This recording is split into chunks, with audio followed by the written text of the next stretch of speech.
పక్షవాతం రాకుండా అభ్యాసం. ఈరోజు పెరాలసిస్ వచ్చి పడిపోతున్నారు.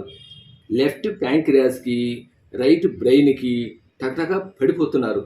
పెరాలసిస్ లాంటి మనకు వద్దు. పెరాలసిస్ రాకుండా అభ్యాసం చేద్దాము.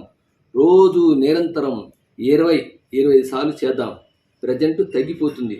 కుడిముక్కు మూసి ఎడముక్కు పీల్చుకొని ఎడముక్కు ద్వారా వదిలేద్దాం.